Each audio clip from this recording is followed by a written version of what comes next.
Hello, what's up? This is Raymond Guerra and this is the latest SJ-Cam SJ30. Bago na lang action cam ito. So, this one very interesting kasi kakaiba yung design niya ngayon. And as we can see, dual lens daw ito and up to 8K resolution. So, maniwala tayo. 8K resolution to. Test lang natin ng actual, okay? For the rest of the specs, meron tayong dual lens design. So, kita natin dalawang lente. So, yes, actually, first time yata to. First time ba to na dual lens sa isang action camera? So, let's hope for the best na talagang solid ito. Yung 8K resolution niya is up to 20 FPS lang. So, I suppose okay na to for naka-tripod ka lang to steady. Pero malamang ang gamitin ko dito is yung 4K at 60 FPS nila. Steady motion version 1.0, that's the stabilization, portrait and landscape mode. So, pwede to for TikTok and YouTube. Gusto nyo ng ganong style, depende sa trip nyo mga content. 5 meter body waterproof. Okay, so pwede siyang malubog hanggang 5 meters pero I don't think recommended siya na ilubog ng sa dagat. Probably sa mga swimming pool at mga ilog lang. Iba kasi ang tubig dagat. And then voice control, meron siya wireless microphone, supported niya supposedly. And magnetic quick release. Ito na rin yung mga kasama niya sa box. Yun. So, pero anyway, buksan na natin to para maintindihan na kayo agad. Yun. Yun. Okay, maraming laman, maraming kasamang laman. So, good thing, kasama na po ang 64GB na micro SD card. So, hindi natin problema yung micro SD mamaya. We have some literatures, manuals, and I believe warranty card kasama na rin. In fairness, kasama na rin yung kanyang power handle. Okay, I believe nandito na rin yung extra battery niya na 2,000 mAh mahigit. Good, good. At kasama na rin dito yung magnetic mount. Yes, nakakabit na. Oh, ito na yan. So, ito yung pwedeng ilipat mo sa motor or dito sa power handle na ito. Yes.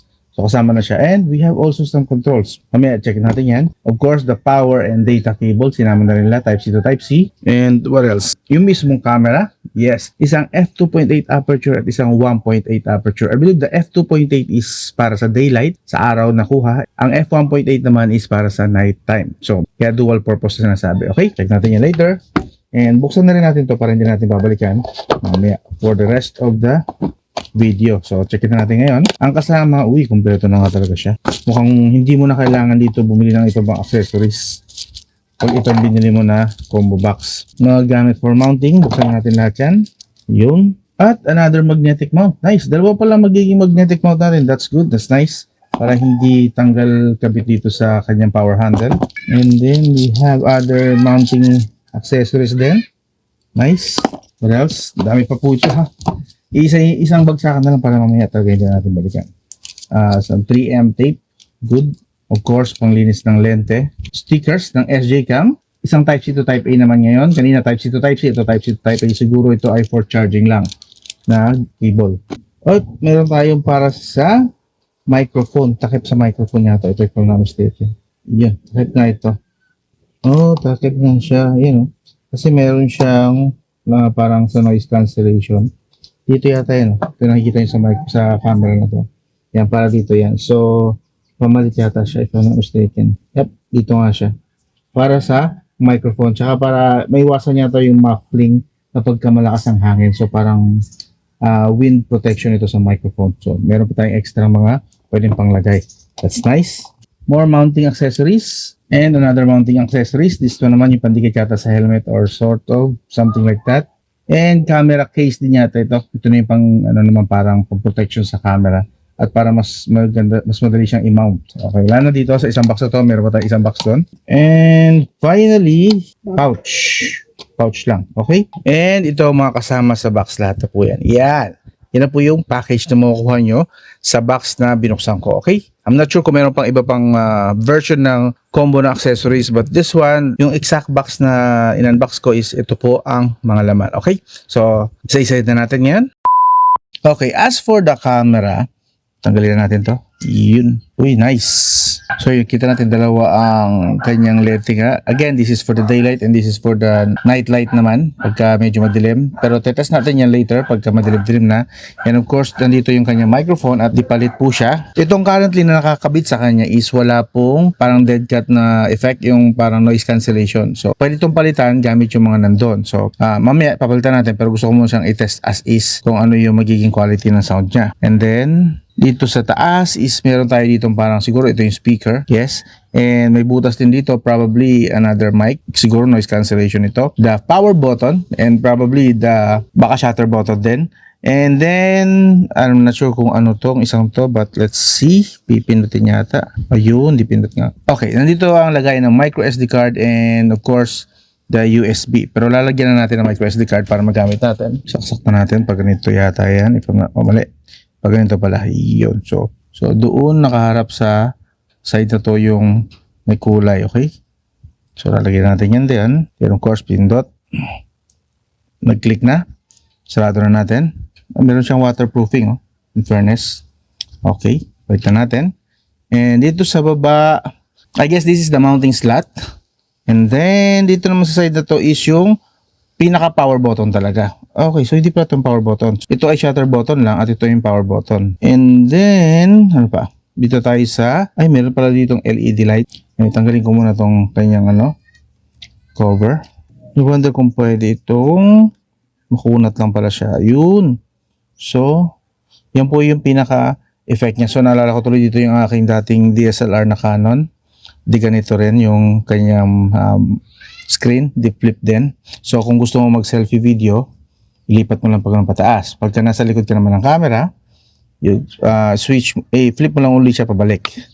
Yun. So medyo may kakunatan yung kanyang hinges, which is I think that's a good sign. Yun.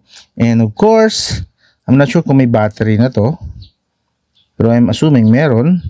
So bubuksan ko na muna siguro. Okay. So pansinin ko lang, no, parang wala akong nakikitang daanan ng battery dito. So does this mean naka-fix lang yung battery? Yun lang, no? Anyway, turn on na natin. Yun. System booting up. Of course, English. Swipe left and right. Swipe up to select mode. Swipe down to access shortcut menu and play back page. Tap to enter image. Tap to enter selection mode and tap to enter settings. Tap and hold to adjust digital zoom. Okay, so currently, ito muna yung settings natin. Punta tayo dito sa 4K. Ito yung mga options. Okay, we have 8K 20, 6K 30 FPS, 5K 45 FPS, 5K 30 FPS, 4K 60 FPS, 4K 30, 2K 120, andito yung 120 sa 2K, ano? And 2K 60, 2K 30, 1080p, 240 FPS. Nice! Good for slow motion yan, of course. And then 1080p 60, 1080p 30, 720p, 120, ang daming options dito. Pero I'm gonna focus siguro sa pinakamataas na 60 fps na available. So, wala, 6K 30 lang ito. So, dito tayo muna sa 4K 60. For now, gusto ko muna ito na yung pinaka-smooth. Balik tayo. Encoding H.265. Okay, lagay natin H.265 para mas mababa ang files or mas maliit ang files. Looping video 3 minutes. Okay, let's do that. Vertical screen non-destructive. Distortion calibration. Image stabilization. Ordinary anti-shake. And meron tayong anti-horizon lock. So, let's go for anti-shake muna. Then later, horizon lock. Pre-recording. Supported din yung pre-recording. Pero later na yan. Angle. Sa angle, meron lang tayong wide. Mukhang walang option para sa angle. Exposure, kaya natin mo yan. Color, normal. Okay, mga ano lang to. The rest, ano pa? Sharpness, of course, standard na lang muna. Contrast, standard. Noise reduction, okay. Image brightness. Ang options natin is, okay, high, low, medium lang. ISO, auto, record audio, of course. Video volume, sagad na natin sa 8. Okay na meron pala. And recording, denoising. Ayan muna natin. Date stamp. Okay. Logo watermark. Okay. Lagyan naman natin ang watermark para alam nyo na dito talaga kuha yung shots. Motion detection. Paano to? Parang, ba't motion detection? Pwedeng gawing CCTV. Time-lapse video. Meron din siyang ganito. Metering and bitrate. Of course, ilalagyan sa pinaka-high para talagang quality kung sa quality. Ang settings naman niya is ito. Lens switch. I wonder kung paano yung lens switch na yan. And wireless mic. Oh, okay. So, kung meron akong SJ-Cam wireless mic, pero currently wala tayo noon. So, maybe some other time. Indicator light, voice, broadcast, screensaver, anti-flicker, Wi-Fi band. Okay. And then, format natin, of course, yung micro SD card para sure na walang sabit. And the reset and the version na nakalagay. Okay? So, is that it? pag swipe dito, ito yung normal niya na may menu. Ang nagustuhan ko sa kanya, medyo parang malaki yung screen niya, no? Or feeling ko lang talaga yan. Pero okay naman. So far, mukhang, at saka yung papansin ko, yung kulay nung screen at nung subject is slightly parang contrasted dito sa side na to, ano? Anyway, mamaya papakita natin yan. And swipe dito, o yung mga na-recorded na. So yung sulat tayo na-record, wala pa yan. Okay, paano mag-back? Dito naman sa baba. Okay, pagpipilihan mo naman if whether videos, photos, time photo, yan. Ano ka lang dito, mag-scroll live streaming pwede. Supported niya ang live streaming. And dashcam din. Good, that's good, which we like. Slow mode, probably ito yung mga 240 fps kanina. Time-lapse, videos. Okay, balik tayo sa videos. What else? Dito naman sa kabilang side na to ay picture yun. Tapos ito video. Swiping dito ng video and picture dito sa side na to. Okay. So, test muna natin for now.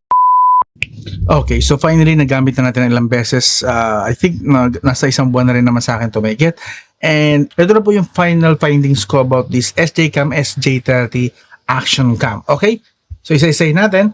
Una sa lahat, syempre yung kanyang specs muna. Yan. Pause nyo na lang po ang video para mabasa nyo na maayos. Ako itutuloy sa mga experience ko na na-encounter dito sa Action Cam nito. Of course, sasabihin natin dito real talk na pros and cons. Okay? So una sa lahat, focus na tayo dito sa camera.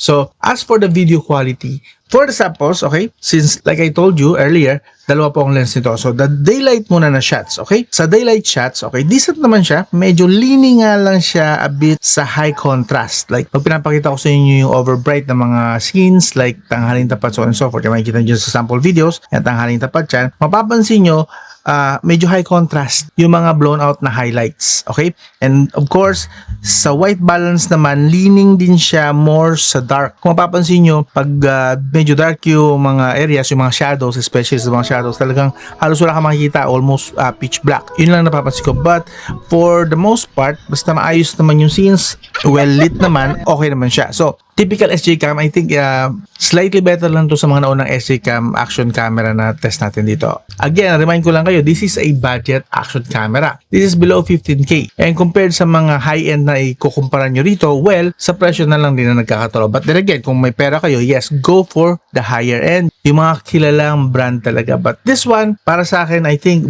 best na to scenario para sa mga budget users gusto mag-start sa matinong action camera, matino naman yung stabilization, which yan nakikita nyo, maganda ang stabilization niya. Of course, abinado rin tayo na hindi rin kasing smooth ng mga GoPro DJI Insta360 na models. Pero that level of stabilization actually, goods na yan. Actually, medyo impressed ako kasi this is an improvement dun sa last ko na na-test na action camera na which is the C400 yata, if I'm not mistaken. This has better stabilization, okay?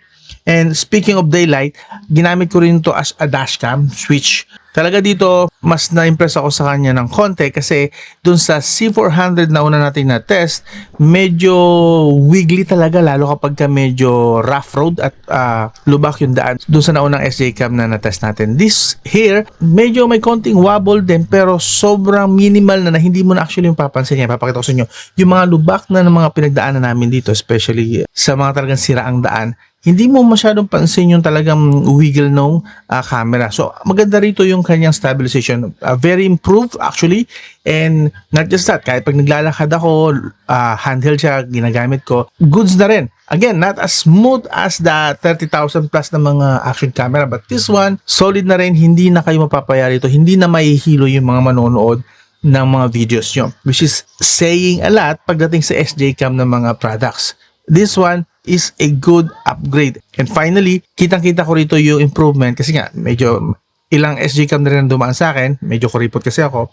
So this one, better to kahit paano. Okay? Balik tayo sa dashcam. Nung unang ginamit ko ito, sinet ko siya sa 4K. And napansin ko, ang bilis na kumain ng battery. 1 bar agad na bawas dito sa kanya. So dito sa part na to, yan, yung bar na yan. So I tried switching to 2K. And then ganoon din, ang bilis na bawasan ulit ng 1 bar. And then nung huli, sabi ko medyo malayo-layo pa yung biyahe, sinet ko siya sa 1080p at 30 fps. And that one, actually mas tumagal ang battery niya. So, if you are planning to use this as dashcam, which is available kasi siya as an option, like pakita ko sa inyo saglit, no? Swipe lang kayo from the bottom of the screen, lalabas yung options, okay? Photos, timer photo, burst photo, live streaming, yes, pwede nyo po itong i-connect sa inyong PC. Yan, dashcam mode. Pag ginamit nyo ito, may loop video naman ito. So, yeah, very good din naman siya gamitin. So, solid din ito actually. Both daylight and nighttime. Okay?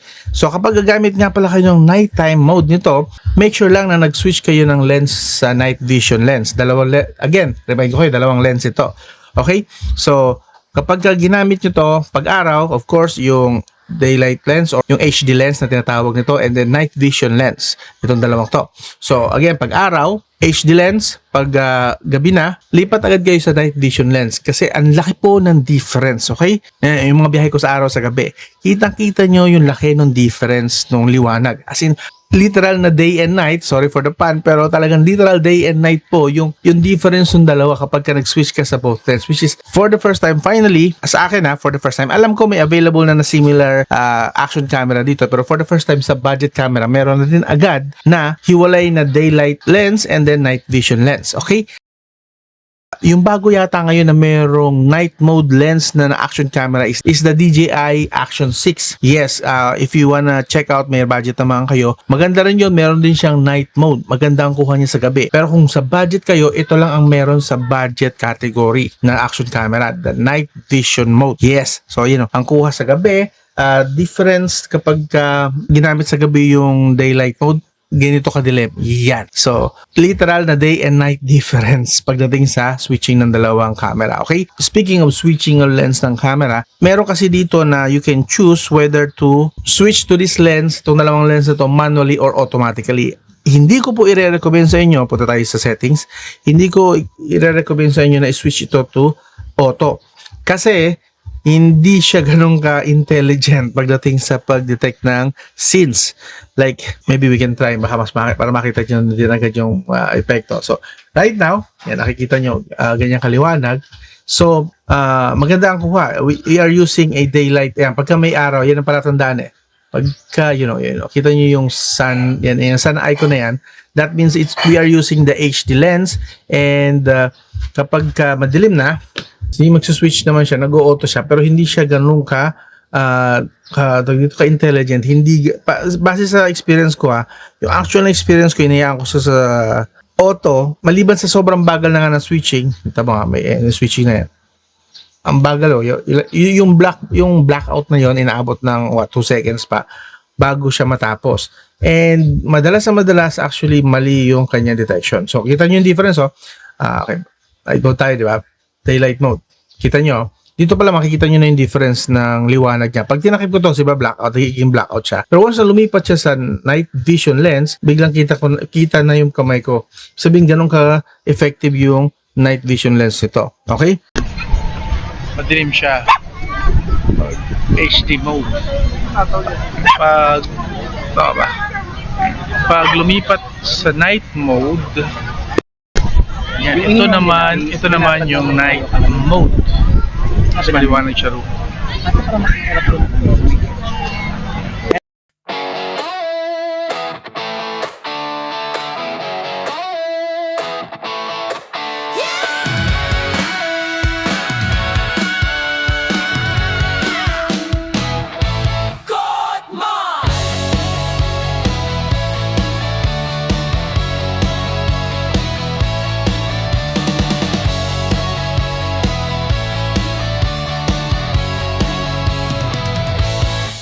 So again, kung gagamitin nyo ito sa dashcam, remind ko lang kayo, switch nyo muna siya sa tamang lens, of course, kung anong oras nyo sa gagamitin, whether night or day, and then switch nyo yung resolution here to 1080p at 30 from here, okay? Lipat kayo sa 1080p and 1080p 30. Meron tayong 1080p 240 just in case na gusto nyo na mag slow motion sa editing. Yan, 1080p 30 ang best na resolution na gagamitin nyo for dashcam, okay? Kung gusto niyo lang naman na mas matagal siyang malobat. Especially kasi internal battery lang ang gamit ito. Unless na lang kung ikakabit nyo ito sa harap ng motorsiklo nyo, then isasaksak nyo pa ito, eh di ang pangit tignan, di ba? Meron kayong parang mahabang camera doon na nakakabit. Of course, ito ay kakabit nyo kasama yung mga motorcycle mount na kasama nito sa box. Ganito lang siya, ipapato nyo, di ba? Eh, kagaya yung nakikita nyo dyan sa ginawa kong setup para sa action camera na ito. Okay? And speaking of recording pa rin, sa video recording pa rin tayo, okay? Note ko lang din na ang weakness pala nito, the cons na part, is yung kanyang microphone. While decent, not the best, yung kanyang microphone, yung internal microphone nito, pagka may involved na hangin, nakaharap yung itong camera na to, kung saan ang direksyon ng hangin nang gagaling, talagang unusable. And despite, okay, real talk, like I said, ginamitan ko na siya nung itong adapter na to kasi napapalitan to. Mind you, this has 4 na kasama sa box. So, ginamit ko na to, pinagpalit-palit ko kasi ito yung mas malalaki ang butas ng konti. Ewan ko kung papansin nyo sa ilaw. And then this one is mas mapino. So, initially ito ang ginamit ko. Akala ko pareho lang kasi yan. And turns out, hindi ganun kaganda. So, akala ko baka improvement ito. And then, I tested kanina bago tayo mag-start sa electric fan yan, tinapat ko rin. Ganun din, same lang. So, not much of a difference pagdating sa microphone. So, weakness ng action camera na to is the microphone. Hindi maganda yung kanyang noise cancellation na effect or itong accessories niya, hindi siya ganun ka-effective. So, nilagay ko na lang yan dyan para at least for protection sa I don't know, IP68 or something. So ito yung kanyang quality. So pinlip ko lang yung screen. Yes. So it comes to stabilization, maganda actually. And in first, nasa likod natin yung araw. Okay pa rin. Maganda rin yung kanyang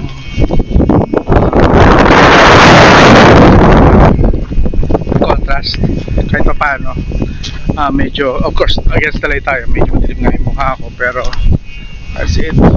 Pero in terms of stabilization, okay siya. Now, I use the, what do you call this, yung noise cancellation mic. Pinalitan ko yung microphone niya, yung pinaka muffle niya.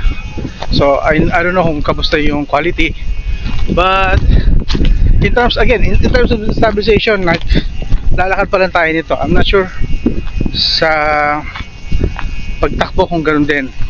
So yun, I'm not sure kung dito ang problem or dito sa second na part ng microphone. May microphone din kasi rito. So probably here, kaso nga lang problema, wala namang accessories para takpan tong part na to. So yeah, the microphone siguro bibigyan ko ng 4 out of 10 lang. Yeah, medyo walay siya. So kapag walang hangin, ito po yung quality ng sound niya. Ayan, ito po yun. Hindi malakas ang hangin, nasa room lang kayo, which is okay naman sana. Kaso nga, syempre, this is an action camera and syempre, ang balak is gagamitin ito outdoor, which is mahangin most of the time. So yes, this is the quality po niya kapag in case lang na gagamitin niyo siya ng walang hangin. And maayos yung lighting, of course. Yun. Again, very usable naman siya kung hindi mahangin, nasa loob lang kayo ng isang lugar na sakto naman ang liwanag and then walang hangin na involved, walang electric fan. Okay naman yung microphone niya. Hindi nga lang ganun kaganda pero okay, audible, maintindihan nyo yung nagsasalita. But once na pumasok or nakialam na yung hangin, malakas ang hangin, tapat ng electric fan, so on and so forth, wala, magiging muffled na hindi na magkakaintindihan. Sa stabilization na part niya, okay, dito yan sa settings, pasok lang kayo rito. Again, ito yung settings for stabilization. Once you go in there, may dalawa kayo pagpipilian about stabilization. The ordinary anti-shake, which I used most of the time, okay naman siya. Kung gusto niyo talaga na maglalak siya ng horizon lock, hindi ko masyado trip yung effect ng horizon lock kasi meron siyang parang delay pagdating sa switching ng para lang hindi siya maging sobrang shaky. So, ordinary anti-shake sa akin, mas preferred ko gamitin, at least sa style ng pagbablog ko, pagre-record ko ng mga videos. So, ordinary anti-shake. Both effective, pero may scenario sila na pinagpipilian na which is much better sila na mas magiging effective sila. So, again, you can choose there. And then, overall, bibigyan ko ito sa stabilization, bibigyan ko naman siya ng 8 out of 10. Okay? So, close na rin siya. Konti na lang. Almost close na siya sa pagiging GoPro and DJI pagdating sa level of stabilization. Kung ang GoPro and DJI ang nasa 9.5 to 10, perfect 10, ito ay nasa 8 lang. Okay? 8 lang yung stabilization niya, which is, I think, still saying much kasi, again, this is a budget camera. Para magkaroon ng ganitong gagandang stabilization is nice, super nice. Okay?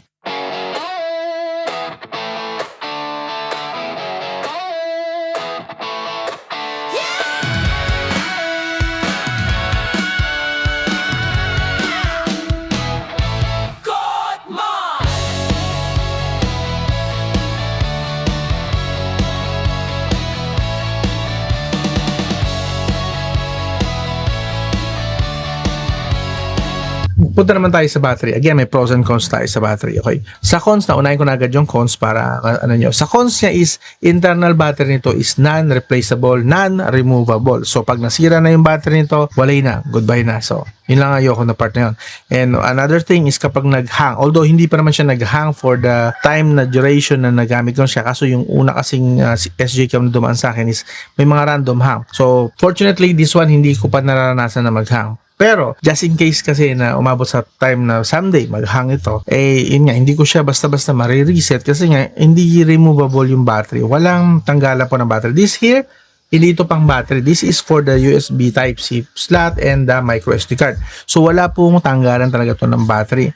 And this slot here is para sa magnetic niya, which is ito po yun. Okay? Dalawa po ito, kasama itong magnetic na to. Itong isa is para dito sa power handle niya and the other one is for the motorcycle, which is yun yung gamit ko. Actually, nandun sa motor ko ngayon, niwan ko na ito kasi nga ginagamit ko ito for dashcam sa motor. Okay? So, yun lang naman. Yung cons niya, yung non-removable battery. Now, this has 2,000 mAh na battery. Yes. And for 2K pataas na resolution na recording, talagang medyo mabilis siyang malobat. Siguro, pwede lang kayo mag-record dito at best 1 hour. 1 hour to, siguro pag sinagad-sagad yung magandang condition, weather, hindi ganun kainit, 1 hour and 15 minutes. That's the best. Which in my case, 4K 60 madalas ang kuha ko sa video recording.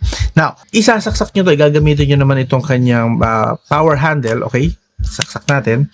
And of course, mas maganda sana kung ang ginawa sana ni ni SJ Cam is pag sinasak dito detect na agad na ang battery is mas convenient sana. Kaso in this case here kailangan pa natin itong kanyang charging cable and data cable na rin actually kasi pwede mo na siyang kontrolin, not just mag-charge siya, pwede mo na rin kontrolin actually yung smartphone. So yun, nag-charging na, green, see that? Yeah, nag-green na siya.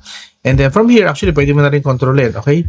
Battery indicator here, yan, para magumana yung LED niya. And then, of course, pag nag-charge na siya, yan, usually, nung una, medyo nalito ako, ayaw siya magbukas, kahit anong touch ko, hindi. So, ang gawin pala is, pinutin lang ito na isang beses, para lumipat na siya sa camera. Itong shutter button niya, para lumipat na siya at makapagkuha ka na ng camera or ma-operate mo na yung camera. Here.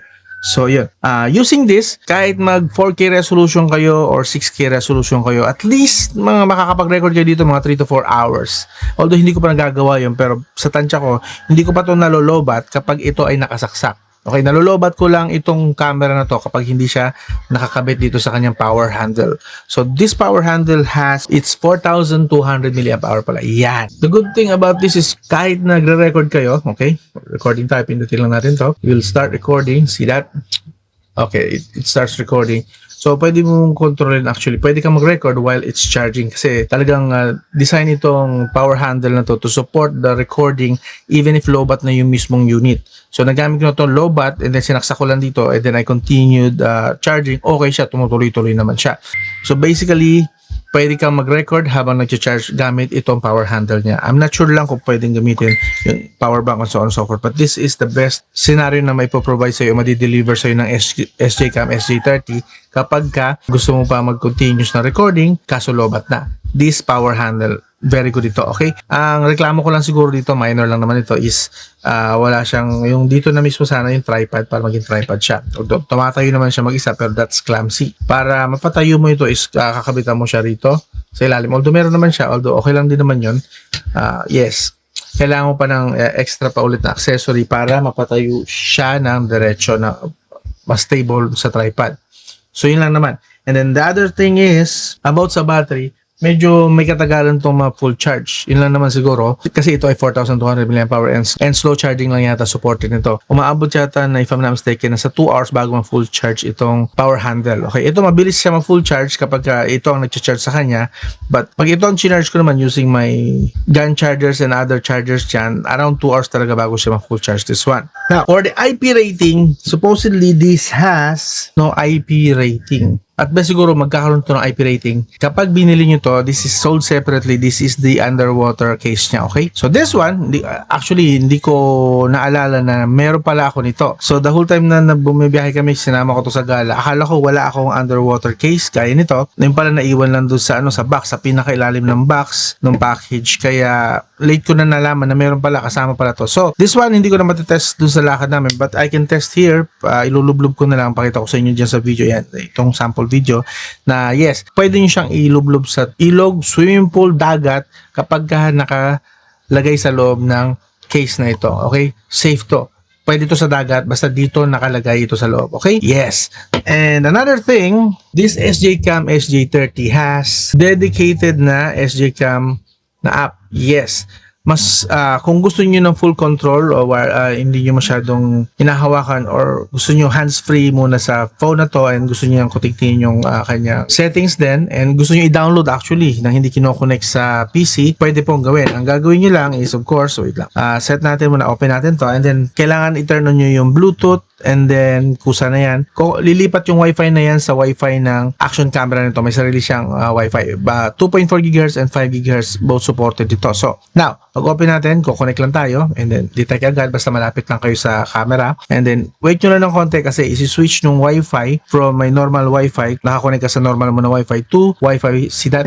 Turning on Wi-Fi kasi lilipat na tayo sa Wi-Fi dito. That is why kung importante ang Bluetooth. Bluetooth is for the proximity na sensor niya.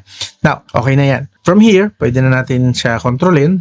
Ayan, see that? Yun. Pwede na siyang kontrolin. Settings, yeah, you can choose here. Dashcam mode, looping video, 60 FPS. Currently, nakaset siya by default sa 4K. Ako nagsaset niyan. Image stabilization. Again, you can access all the settings from the app na din mismo. That is why, kung gusto mo na hands-free, pwede. Use the app, install the app. And then, we have here, kung gusto mo na siya i-download, yun. Switch mo lang, punta ka lang sa album. And from here, yan, download mo na lahat ng mga footage here.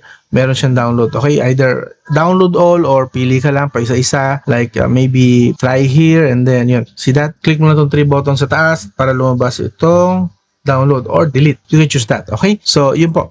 Very convenient po basta nag-install kayo nitong SJCam app na to. Available siya sa Android. I'm not sure kung meron siya sa iOS right now, but sa Android, confirm meron siya.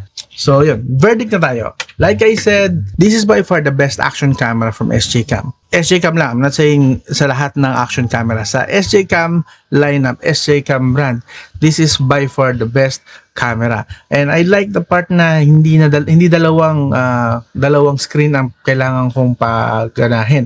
Kasi malakas sa battery na is with my GoPro, ang issue ko is malakas siya sa battery, sobrang bilis malobat at sobrang bilis mag-overheat ng GoPro kasi dalawang screen gumagana. Although yes, pwede ko naman patayin kaso yung switching kasi kailangan ko every now and then. So this one mas convenient although medyo may kabagalan lang ng konti pero pag nasanay ka na, madali na siyang magpalipat-lipat. So isang screen lang ang paproblemahin niya, hindi siya na gano'n nag-overheat. At least hindi pa ako nakaka-encounter na talagang mag-hang siya or anything. Warm, yes, warm siya. Actually, warm siya ngayon kasi kakapatay ko lang. Yan, 45 degrees Celsius. And of course, although hindi siya DJI or GoPro level na stability and level of color na talagang sobrang vivid, para sa akin, it delivers naman very usable videos and images, especially sa nighttime na madalas, pag action camera na ginamit mo sa dilim, sa gabi is walay na. Ayaw mo na. Wala ka na halos maiintindihan. Siguro mga boses na ng mga tao sa paligid. Yung nga lang, weakness nito is kapag medyo hangin doon sa lugar,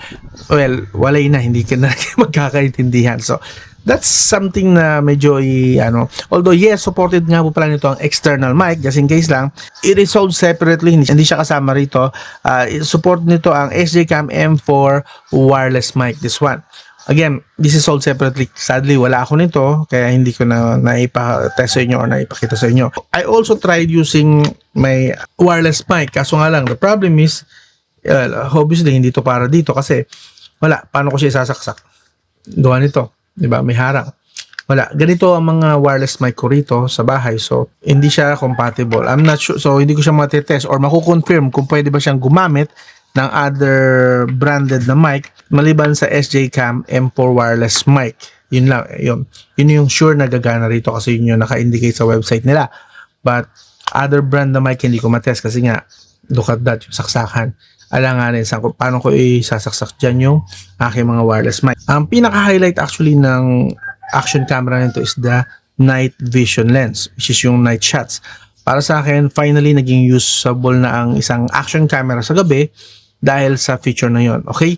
Although hindi siya kasing level ng DJI Action 6 na night shots, pwede na to. Again, this is a budget camera. Mahirap naman magreklamo kung ang kalaban is double the price or pagka kinompleto mo actually yung accessories ng DJI, kagaya ng accessories dito, is magiging triple na ng price nito yung price ng DJI. So, depende sa anong paningin nyo kung alin ang sulit. Para sa akin, this one is the better choice, lalo kung budget user ka.